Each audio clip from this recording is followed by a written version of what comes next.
Y estamos con la historia Salutis, estamos hablando de la cruz, la historia Salutis.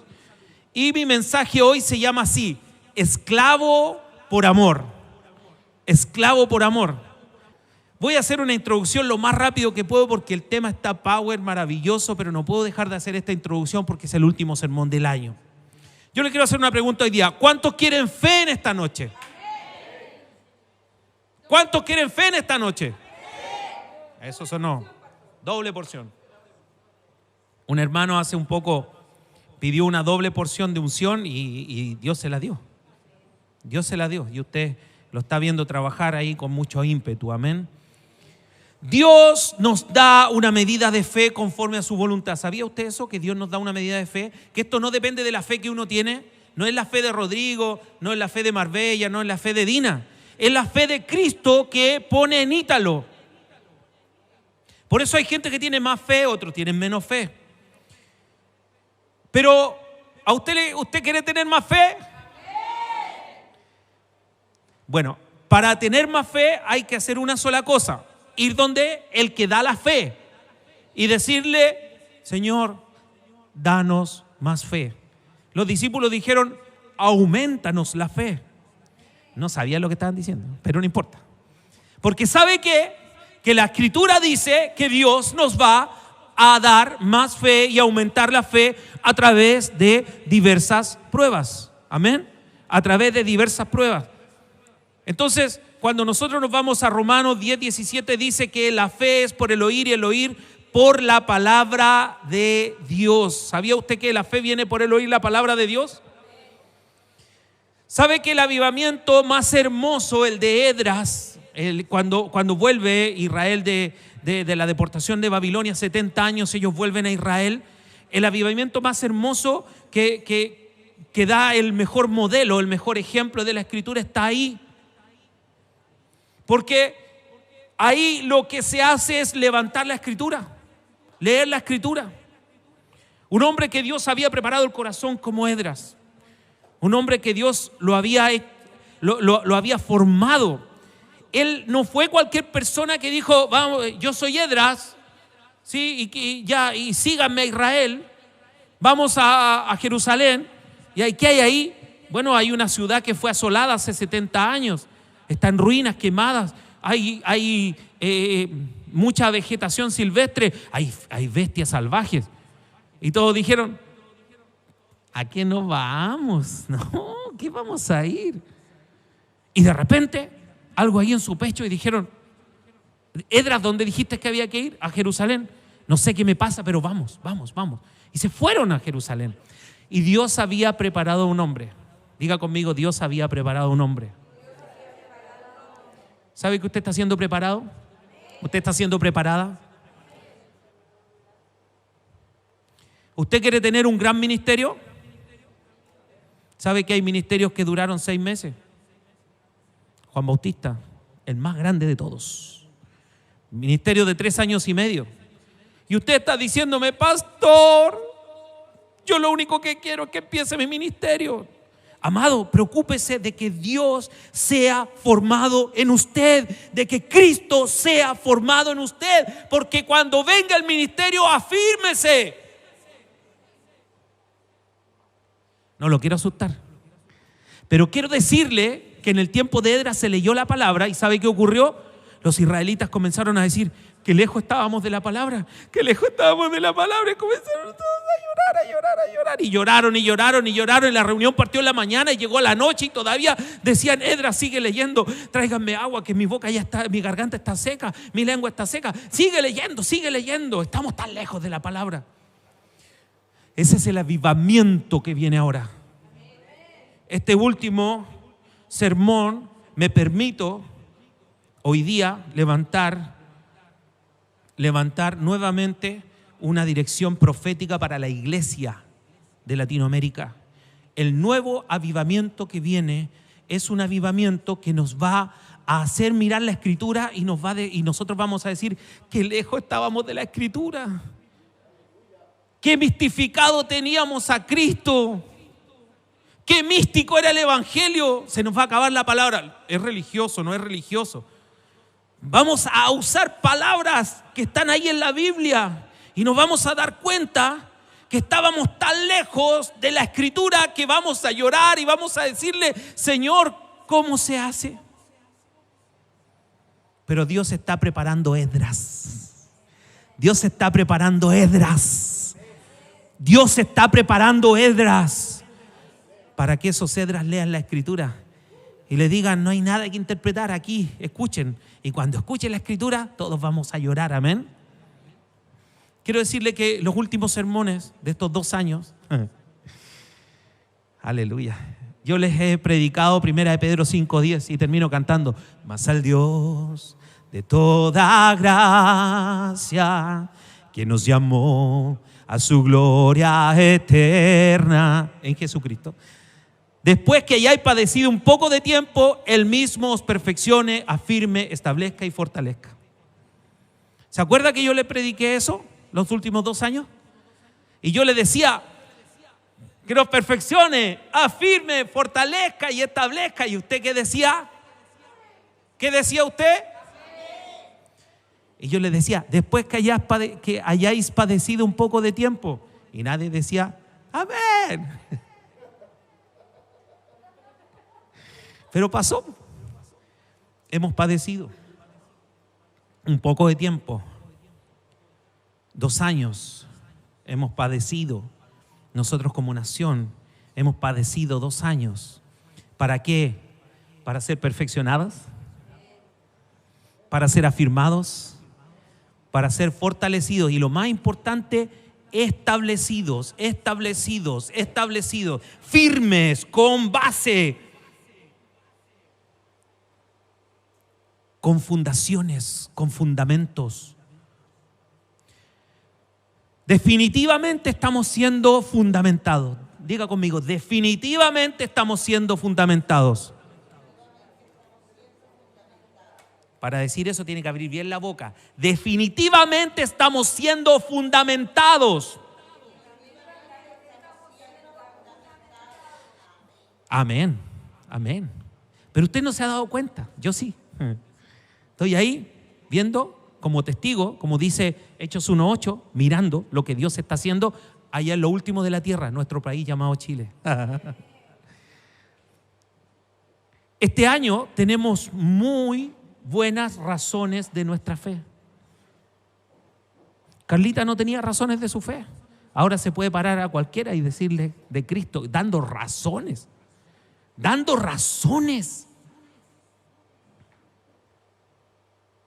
Bendito sea el Señor. Ahora sabemos por qué creemos. ¿Por qué creemos? ¿De dónde venimos? Hemos conocido nuestra historia de la salvación. ¿Hacia dónde vamos? ¿Cuántos saben hacia dónde vamos? ¿Cuántos saben hacia dónde vamos? ¿Pero hacia dónde vamos? ¿Hacia dónde vamos? Al cielo, a la eternidad. Aleluya. Ahora sabemos por qué estamos aquí. ¿Por qué estamos parados aquí? Gracias a la luz de la palabra de nuestro Señor, hoy no solo vamos conociendo este plan de salvación bosquejado ahí en el Antiguo Testamento, sino también podemos romper paradigmas establecidos en la iglesia actual que solo tienen una base humanista y no teológica. No solo hoy día nosotros tenemos mejor fundamento, sino también hemos roto paradigmas. ¿Y sabe que hay otras iglesias y otros pastores que están hablando esto mismo? Nadie te dice: ¡oh, qué bueno lo que Dios te reveló! No, pero después lo repiten. Y hoy día yo tengo un mensaje que me predicó un pastor el día miércoles. Maravilloso mensaje. Mire, se nos dijo que nos olvidemos del pasado, que no estemos amarrados al pasado porque lo mejor está por venir. Se nos dijo que el tiempo anterior fue borrado, pero no es así. No es así. No podemos olvidar el pasado. Jesús no olvidó a su tatarabuela que era prostituta y la puso en el cuadro de honor. Y no puso mi abuela Rahab o Rabá, como le cambió el nombre Yasmani, sino que puso Rahab, la prostituta. Sin olvidar el pasado. Que lo mejor está por venir. Oye, lo mejor vino hace 2000 años. Lo mejor está en tu corazón, se llama Jesús. Que el tiempo anterior fue borrado. Amado, estamos estudiando la historia, porque somos producto de una historia. Hemos podido ver cómo Dios, quien fue juez en la caída del hombre, creó inmediatamente un plan para solucionar los problemas de sus hijos, como nos reveló el Señor a través de Julia. Para solucionar el problema de su hijo. Él fue el mismo juez.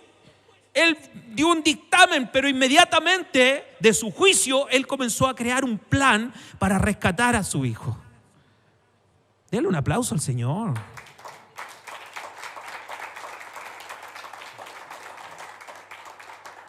Hemos podido ver cómo la historia de la salvación nos posesiona en el mejor tiempo que existe, el tiempo de la gracia. Me gustaría escuchar unos amén que lleguen hasta el techo. El mejor tiempo que nos ha tocado vivir, el tiempo de la gracia. ¿Se acuerda que yo le dije que para San Agustín no existía una historia desinteresada? Que fuera así como, la historia no importa. San Agustín, un padre de la teología. Y hoy día los nuevos profetas y los nuevos teólogos que no han estudiado teología y no han estudiado la Biblia como corresponde, quieren anular la historia. No, olvídate de tu pasado. ¿Cómo no nos vamos a olvidar de nuestro pasado? Si cuando David quería enaltecerse, olía olor a oveja y se acordaba de dónde el Señor lo sacó. ¿De dónde el Señor te sacó? La verdad, pastor, yo he sido una persona un poco buena. Y es cierto, muchos de acá pueden ser personas un poco buenas, pero a mí Romanos del capítulo 1 al 3 me dice de que no hay ninguno bueno, no hay quien haga lo bueno, aún a todos se desviaron, aún a todos se hicieron inútiles, su lengua fluye veneno de serpiente, así dice la Biblia. Pero eso lo decía Jesús para los fariseos. No, Señor, la carta a los romanos es para nosotros, para la iglesia. ¿De dónde nos sacó el Señor? Dios cogió de lo necio, lo débil, lo menospreciado. ¿Está aquí eso? ¿Está aquí eso? ¿Sabe que el presente siempre será un problema abierto para el futuro? Mañana nos toca votar. Amados, no le puedo decir que es pecado, pero sí, si usted no vota, usted después va a responder del futuro que viene. Usted tiene que ir a votar, tiene que cumplir su deber cívico. Usted tiene que hacerlo en conciencia, con libertad. Amén. Desde otro punto de vista, también el pasado es un problema resuelto, que alguien resolvió y hoy día yo disfruto de eso. Y nosotros queremos anular, como evangélicos y pseudos teólogos, queremos anular el pasado. ¿Sabe lo que me molesta? Cuando la generación joven habla mal de los peajes y van a quemar una caseta de peaje. Pastores, que es muy caro. ¿Sabe cuánto uno se demoraba en ir de aquí a Puerto Montt? Que son 1000 kilómetros. 2 días. Porque había una pista para allá, una pista para acá. Y en algún momento se había metido una vaca a la carretera y había un accidente y estabas parado 1 hora, 2 horas. O estaban arreglando la carretera y ahí te tenían parado y te demorabas 2 días para andar 1000 kilómetros. Pero la gente no se acuerda. Pero algunos jóvenes fueron con nosotros a presentar el disco a Río de Janeiro. Pero en el primer lugar donde estuvimos nosotros fue en Volta Redonda. Era a 80 kilómetros de Río de Janeiro y nos demorábamos 3 horas. 3 horas. Porque había una pista para allá y una pista para acá. Y de aquí a Santiago, que tenemos 110 kilómetros, yo me demoro 20 minutos. No, como 1 hora 10, ¿cierto? Uno se demora. Entonces, ¿cómo no voy a agradecer el peaje? Si me estoy ahorrando tiempo, me estoy ahorrando combustible, me estoy ahorrando neumáticos, amortiguadores y todas las cosas que tienen los autos. ¿Cómo no voy a reconocer que hoy día disfruto de unas buenas decisiones y de unas buenas cosas que alguien hizo en el pasado y hoy día yo las puedo disfrutar?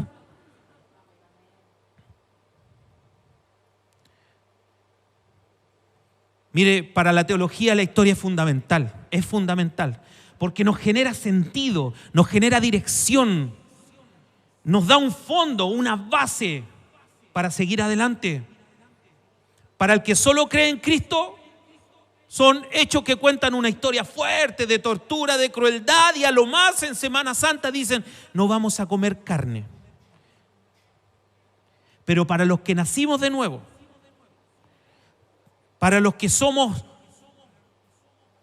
lavados por la sangre de Cristo, para los que hemos disfrutado de nuestra redención, lo más importante es la historia de la salvación. Porque la historia de la salvación me permite creer en algo sólido, en algo establecido. Pastores, que usted solamente cita la Biblia. Amado, habían historiadores de la época, un nombre, Josefo. Lea Josefo. Y él era secular. Y él, ese historiador, un copista de buena calidad, pudo relatar los hechos que respaldan la Escritura. Y esos hechos hoy día permiten de que usted esté sentado aquí y pueda levantar su mano con libertad y decirle: Señor, te amo porque tú moriste en la cruz por mí cuando yo no tenía esperanza. Están cansaditos, parece, ¿eh? Amén. Vamos a ir a Éxodo 21:1. Lo voy a leer rápidamente. Si lo tiene usted ahí en su celular, en la Biblia, no sé qué trajo hoy día, pero busque Éxodo 21:1. Estas son las leyes que les propondrás. Si comprares siervo hebreo, 6 años servirá, mas al 7º saldrá libre de balde.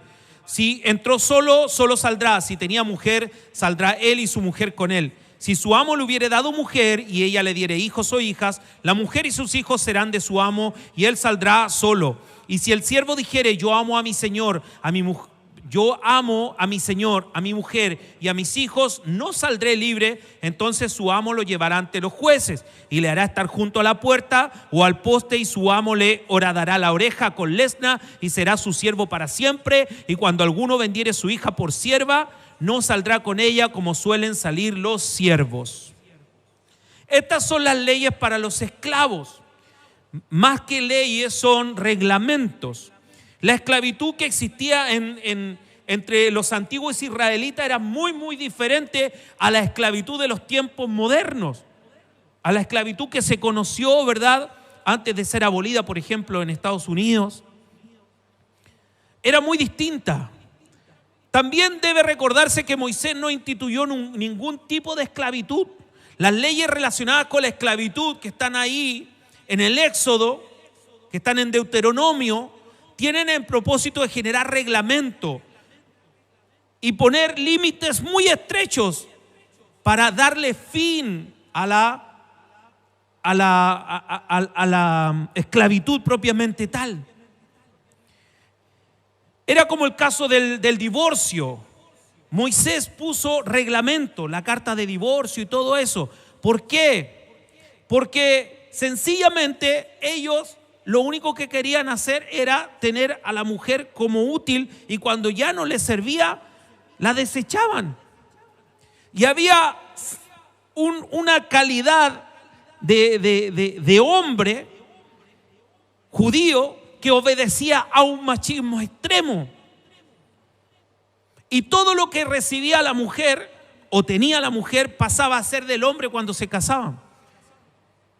Y si había algún problema, porque usted sabe que a veces hay problemas en los matrimonios, por lo que me han contado.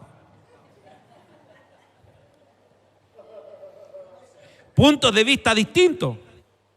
Yo nunca he tenido puntos de vista distintos. No. Entonces, en ese instante, el hombre desechaba a la mujer. Entonces, ¿qué es lo que se grafica en la Biblia? Que todo esto se hizo por la dureza de los corazones de estos hombres. Por la dureza de los corazones de los hombres. Por eso podemos deducir en un lenguaje semiótico Podemos deducir que por la dureza del corazón de muchos, aún mantenían a las personas en servidumbre y los esclavizaban.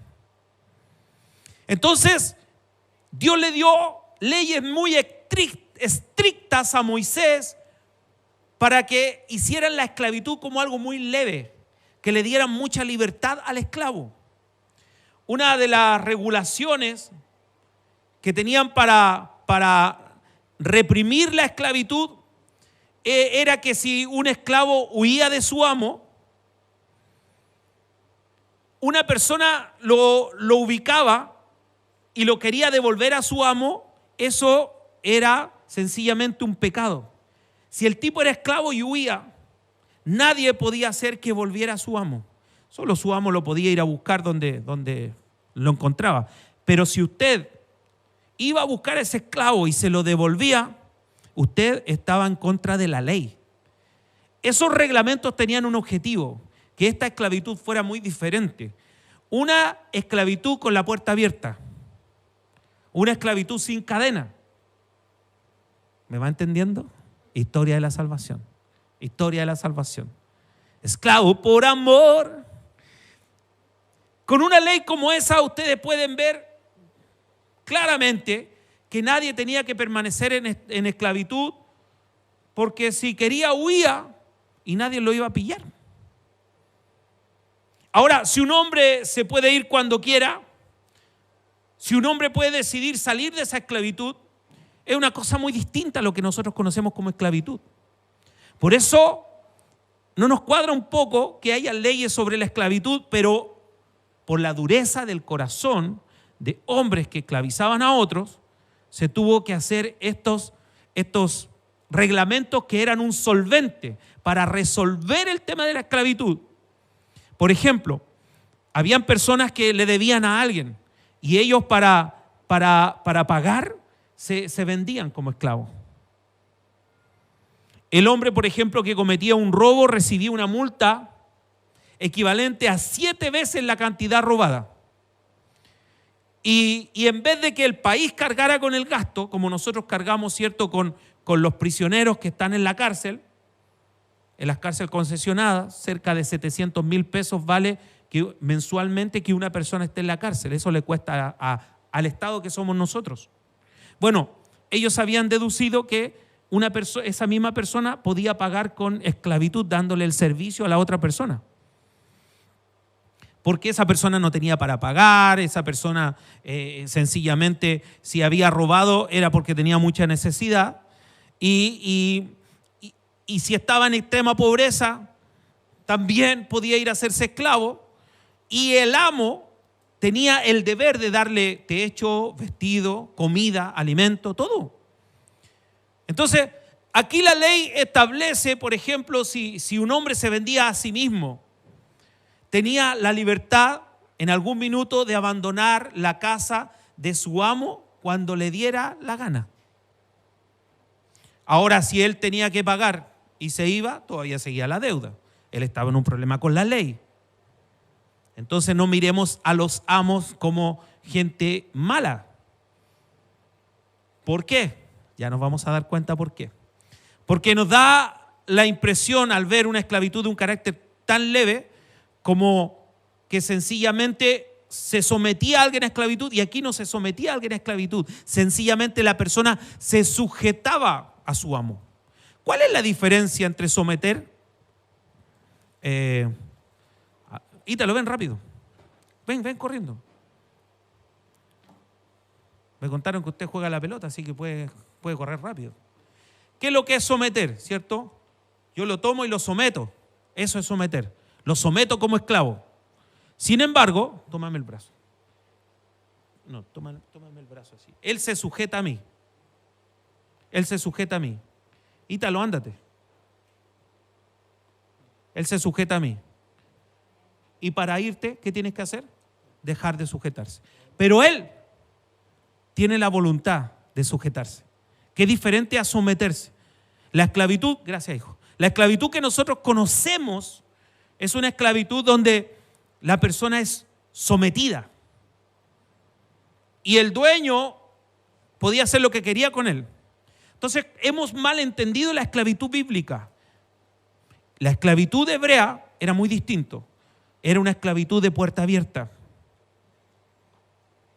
Y es tan hermoso porque la historia cuenta que había muchos que preferían seguir sirviendo a sus amos. Por eso la ley fue establecida de tal manera que en los casos que aparecieran siervos o esclavos que querían seguir sirviendo a sus amos, ellos tenían que ir donde los jueces. Y ante los jueces, el hombre debía decir con toda claridad, de manera precisa, que no existía ninguna causa por el cual él sencillamente se iba a quedar, sino su propia voluntad, que él de su voluntad, él se iba a quedar con su amo. Y él no aceptaba la libertad, porque él quería estar en esa condición que su amo le había dado porque estaba cómodo. Después de haber comunicado su deseo, que por amor a su amo él se iba a quedar, sencillamente el amo lo tenía que tomar, agarrarlo de la oreja, ojalá que haya tenido orejas grandotas, porque tenía que ponerlo, a ver si la cámara me sigue, tenía que ponerlo contra la puerta, aquí, a ver si la cámara me sigue, un acercamiento, aquí en la oreja, contra la puerta, ahí, yo tengo la oreja un poco chica, pero... Y tenían que con una lesna afilada hacerle un tremendo hoyo a la oreja y golpearlo, causarle un dolor. Entonces no solo el hombre tenía que decirle a toda la gente que él se quería quedar por amor, sino estaba dispuesto a sacrificar su orejita. ¿Me va entendiendo? ¿Me va entendiendo hacia dónde va la historia de la salvación? La ceremonia tenía por objeto que cualquier obstáculo que hubiera en el camino quedara de lado, porque en esa ceremonia él iba a presentar su orejita para ser horadado, para ser rota esa oreja. La pregunta es, si la persona aceptaba esa dolorosa ceremonia y lo declaraba delante de los jueces y decía yo quiero permanecer delante del amo, sencillamente la pregunta es, él de su plena voluntad, de su beneplácito, él quería vivir el resto de su vida al lado de su amo. ¿Sabe qué? La respuesta es sí, el resto de su vida. El Salmo 41:6 dice, tú has abierto mi oído. Pero acuérdense que el arameo era cuneiforme. Entonces también significa tú has perforado mi oído. El Salmo 41:6, un salmo de David, tú has perforado mi oído. Hace miles de años, mucho antes de que las cosas que se ven hubieran comenzado a existir, antes de la creación, antes de todo, Jesús ya había hecho un pacto con su Padre que Él se convertiría en el siervo de los siervos por causa nuestra. Antes, a través de los tiempos, nunca se retractó de este pacto. El Señor es eterno, Él conocía el plan de salvación y Él aceptó esta condición de ser un siervo de los siervos. Aunque el Salvador sabía el precio del perdón que nosotros íbamos a experimentar, que era pagar con su sangre, su compasión nunca disminuyó en ningún momento. ¿Sabe por qué? Porque ya en el cielo, antes de la fundación del mundo, su oreja había sido horadada, su oreja había sido rota, su oreja había sido marcada. Él voluntariamente se hizo esclavo y siervo de una causa para que tú hoy día seas libre y salvo. ¿Le gusta esto? A mí me encantó. Se había convertido por causa nuestra en el siervo de Dios de toda la vida. Él ya amaba a su esposa, la iglesia, ya la amaba, ya amaba a su novia, la iglesia, ya la amaba. Él amó a sus queridos hijos, sus hijos que vio de antemano cuando miró a través de las futuras generaciones y nos vio a nosotros. ¿Recuerda lo que decía la historia? Y si ese esclavo, habían pasado 6 años, venía el 7º año y había que liberarlo. Pero existían algunos que el amo le había dado su esposa y con esa esposa tuvo hijos. Entonces, cuando él se tenía que ir, tenía que dejar a la esposa y a los hijos en la casa del amo. Entonces yo le digo a usted, imagínese el 7º año, el hombre esperando su libertad. Voy a salir libre, ya no voy a ser más esclavo. Tengo la libertad para desarrollar mi emprendimiento, como dicen hoy día. Pero miraba y decía, ahí está la Marcelita, ahí está el Rafa, ahí está la Laurita, ahí está mi esposa y mis hijos. Y el amo, mi Dios, el amo me los dio. Y si yo me voy, pierdo a mi amada, pierdo a mis hijos. Pero está mi libertad por otro lado. Me puedo ir libre y olvidarme de ellos, pero no me puedo olvidar porque los amo. Cristo se vio confrontado a esa realidad antes de que existiera la iglesia, antes de que existiera el hombre. Ya estaba dibujado el plan de salvación. Ya estaba bosquejado el plan de salvación, amados. Y él tuvo que decidir. Él podía seguir siendo Dios y estando ahí con toda la atención del universo. Pero él sencillamente dijo, amo a mi iglesia, amo a mis hijos y voy a dar mi vida por ellos. Y voy a dar toda mi vida, voy a dar toda mi vida. Jesús se convirtió en siervo en lugar nuestro. Cuando vino al pesebre de Belén, era para que su oreja fuera horadada. Con toda certeza, Pablo dice, me preparaste un cuerpo.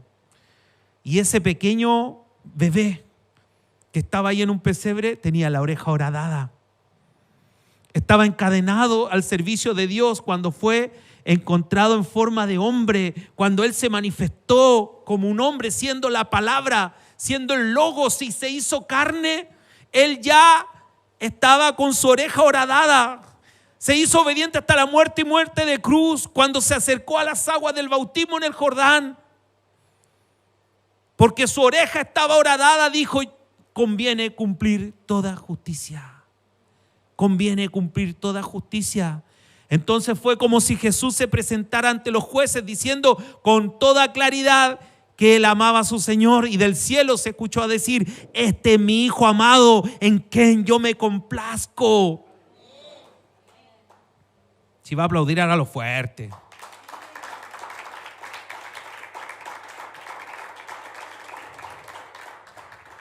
Por causa de su amada iglesia, por causa de sus hijos, por causa de nosotros, Él sería un siervo para siempre. Cuando usted llega al cielo, usted está pensando de que va a encontrar a Cristo de ropas de oro y revestido, ¿cierto?, de piedras preciosas. Lo va a encontrar con un delantal. Él se va a acercar humilde. ¿Qué Cristo nos han enseñado? Un Cristo que lo vendemos. Él se va a acercar humilde. Él va a venir con un lebrillo y te va a lavar los pies. Y a todos nos va a abrazar con amor. Nos va a tomar de la barbilla y nos va a decir, hijo, te estaba esperando, hija, te estaba esperando. Entra a mi reposo. Ven a disfrutar. Ya no habrá más lágrimas. Ven a disfrutar. El plan de salvación estaba escrito aquí, en esta ley de los esclavos. Mire, cuando Jesús estuvo frente a frente con Satanás en el desierto, el maligno le ofreció todos los reinos de este mundo, pero él tenía la oreja horadada. Él tenía la oreja con un tremendo hoyo, era siervo y él aceptó la cruz. Aceptó servir a los hermanos, aceptó menguar, aceptó ser siervo. Años más tarde el pueblo, en la cúspide de su popularidad, le ofrecieron una corona, pero él se escondió de ese pueblo. ¿Por qué? Porque él no vino a reinar, él vino a sufrir. ¿Qué? Él vino a sufrir. Él conocía Isaías 54, que él era un varón experimentado en quebranto. ¿Qué evangelio nos han predicado entonces? ¿Qué evangelio se ha predicado en todo lugar? ¿Que tenemos inmunidad? ¿Que somos especiales? ¿Que aquí en la iglesia se te va a solucionar todo? No, amado. El evangelio de Dios, como dice la canción, es darlos todo solo a Él. Todo solo a Él. Solo a Él. La oreja de Jesús había sido horadada. ¿Para qué? Para que Él llevara esta redención, este rescate. En el huerto, cuando el sudor, que ahora era como sangre, corría por su rostro, Él dijo: Padre mío, si es posible que pase de mí esta copa. ¿Sabe que si Él hubiera querido, ordena que 12 legiones de ángeles vinieran en su rescate y lo sacaran de ese momento tan difícil? Ante los jueces, ¿podía Él haberse salvado a sí mismo? ¿Por qué no lo hizo cuando se encontraba frente a Pilatos? ¿Por qué enmudeció como una oveja delante de los esquiladores? ¿Por qué entregó sus espaldas a los que lo golpeaban y sus mejillas a los que arrancaban su barba a tirones? ¿Por qué?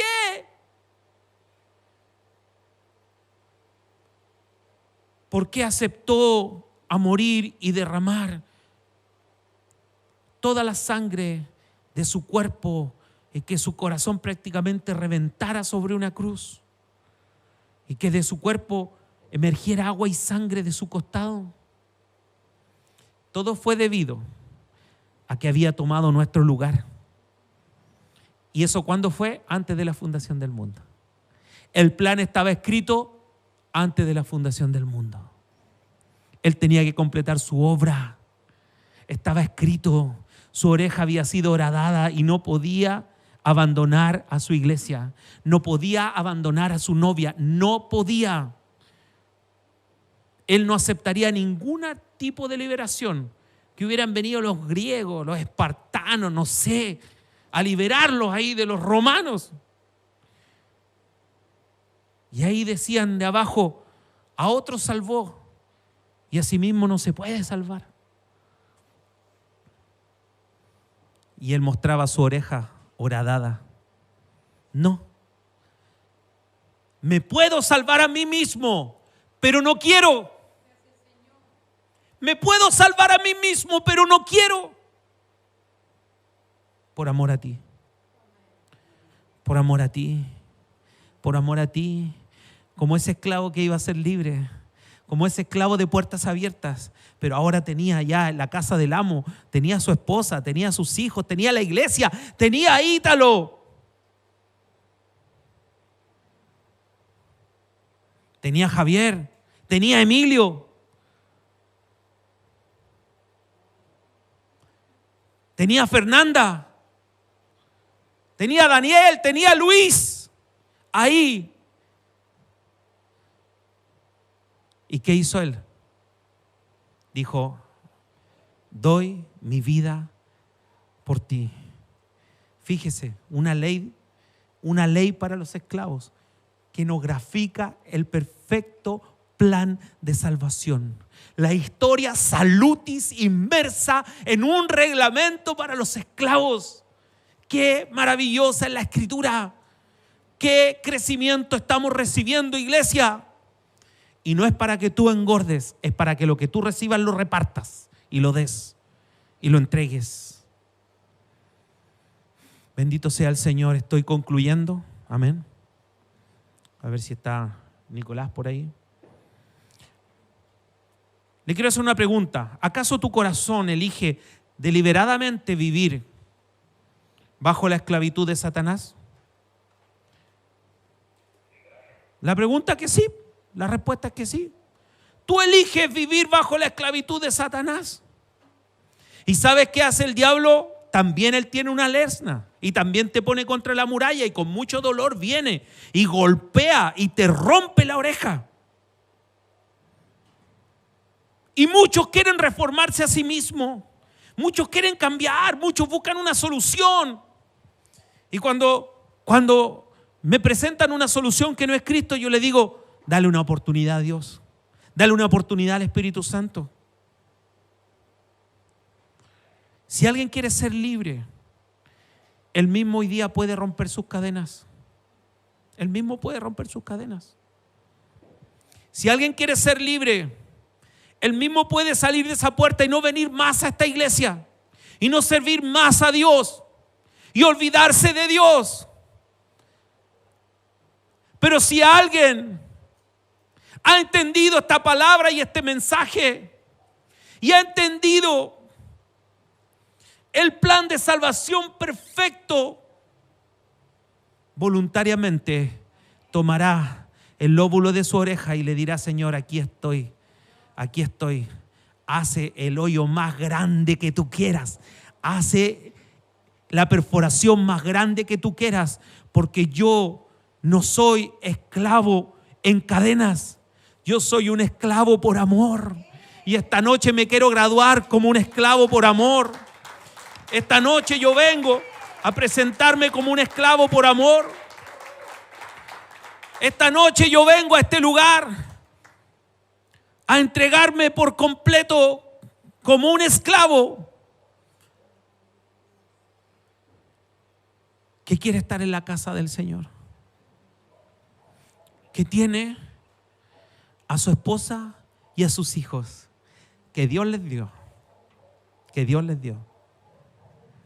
Yo tenía algo que decir el día de la ceremonia, donde nos volvimos a casar con mi esposa hace una semana, al cumplir 25 años.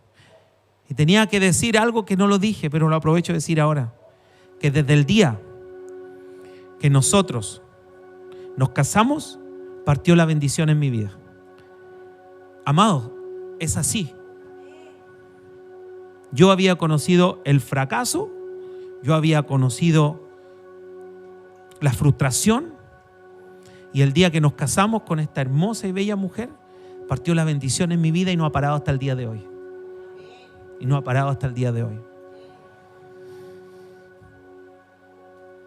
Por eso yo me he hecho esclavo del Señor que me dio esta mujer.